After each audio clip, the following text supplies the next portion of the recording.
today on Rappler. Senator Cayetano says she may move for a vote to close the period of amendments on the reproductive health bill.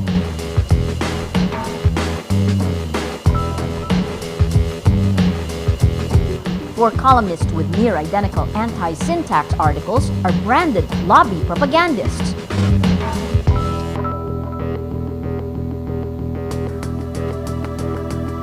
And Xi Jinping leads China's new seven-man council.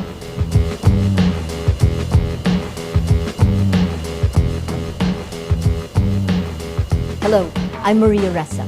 Welcome to Rappler, your social news network. Senator Pia Cayetano says she may move for a vote to close the period of amendments if critics of the reproductive health bill continue to delay it.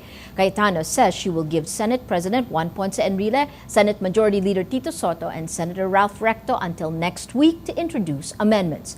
On Tuesday, Cayetano and Enrile clash after Cayetano called on the Senate to fast-track the discussion of amendments. May I know when the Senate President will be ready? Because during the caucus, His Honor informed me that he will be ready. And so I do not know, Madam Senator, when I'm ready. Cayetano says if Soto and Enrile are still not ready, she will invoke Senate rules that state a majority can vote to close the period of amendments. No, every day that I patiently wait is one more day that this bill will be delayed. I think every senator should be held accountable for the vote that they make for the future of every Filipina in this country. The United Nations says billions of dollars will boost the world economy if all women had access to contraception. According to its annual State of the World Population Report, inadequate family planning in developing countries significantly contributes to poverty and illness. It notes $5.7 billion could be saved by preventing unintended pregnancies and unsafe abortions. The director of UN Population Fund says, quote, "Family planning is not a privilege but a right."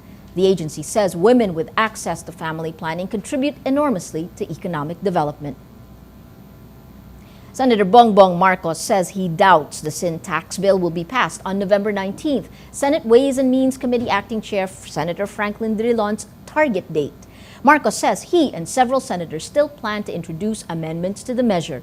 Drilon's bill aims to raise an additional 40 billion pesos in revenues from tobacco and alcoholic products. The figure is higher than the 15 billion peso to 20 billion pesos in the version proposed by Senator Ralph Recto and closer to the 60 billion peso target of the executive branch. Marcos says the Drilon version is not realistic, will harm tobacco farmers, and cause a spike in smuggling.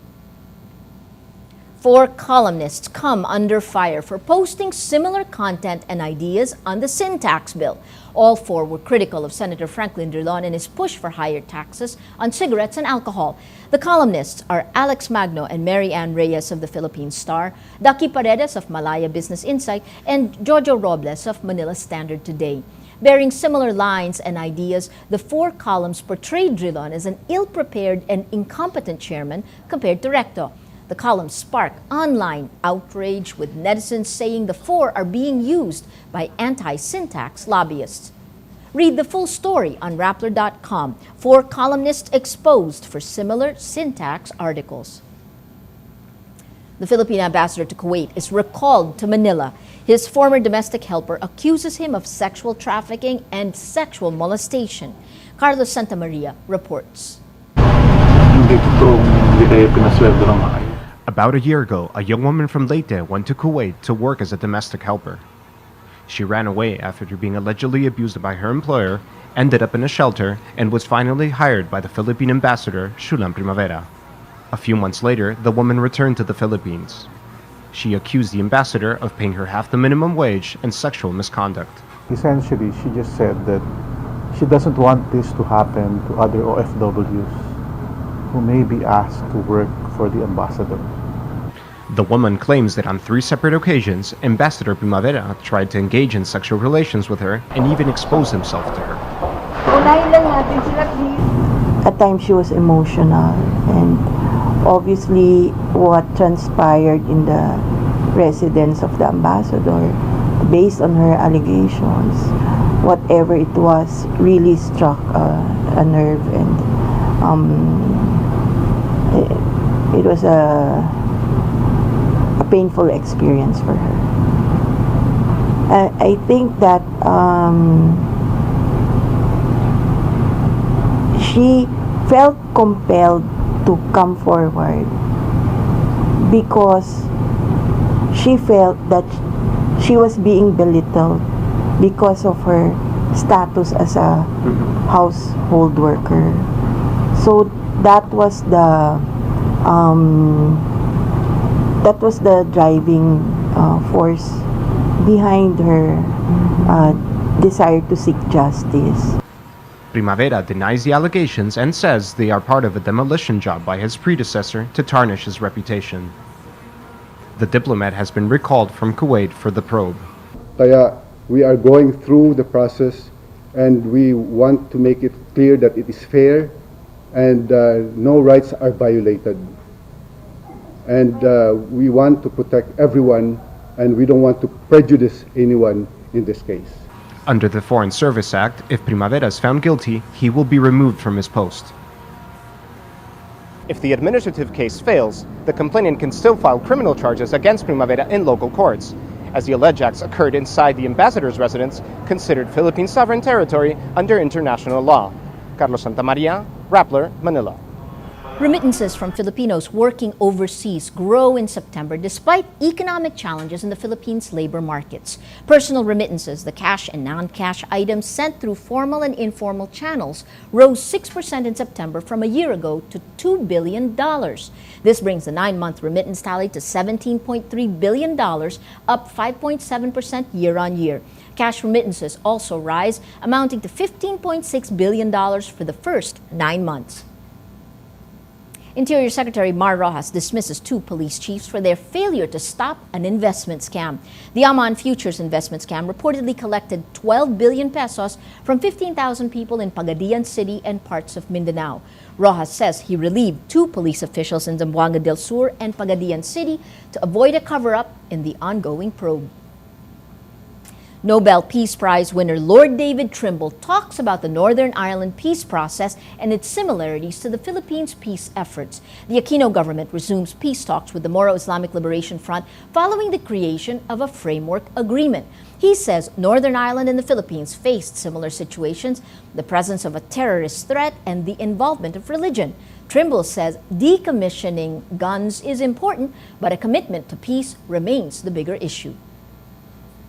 The focus of attention was on the decommissioning of weapons, but in fact behind that stood a bigger, more important issue. And the big issue was whether the various groups that had previously been involved in violence were going to give up violence permanently for good and commit themselves to democratic, peaceful means of pursuing their objectives. That was the big issue. Following the peace pact signed by Muslim rebels and the Philippine government, the European Union says Swiss experts will soon begin clearing unexploded bombs in Mindanao. EU's ambassador to the Philippines, Guy Ledoux, says dozens have been killed or maimed by unexploded devices in Mindanao. 800,000 residents could not farm their land because of mine hazards. The FBI adds to its list of most wanted terrorists the American rapping jihadi, an insurgent of Somalia's Al-Qaeda-linked Al-Shabaab who uses rap as a propaganda tool. Omar Shafiq Hamami, born in Alabama but reportedly lives in Somalia, is believed to be a senior leader of the Al-Shabaab rebels. He's been releasing rap songs in English on the internet since 2009. The FBI also adds to its list Filipino leader of the Abu Sayyaf, Radulan Sahiron, wanted for his role in the kidnapping of an American in the Philippines in 1993. He also led the group that kidnapped reporter Ces Drilon and her crew in 2008. Today, he is holding captive 2 Europeans, a Japanese, a Jordanian, and 2 Filipinos, according to Filipino intelligence officials. China's Communist Party unveils a new 7-man leadership council Thursday to take command of the world's #2 economy for the next decade.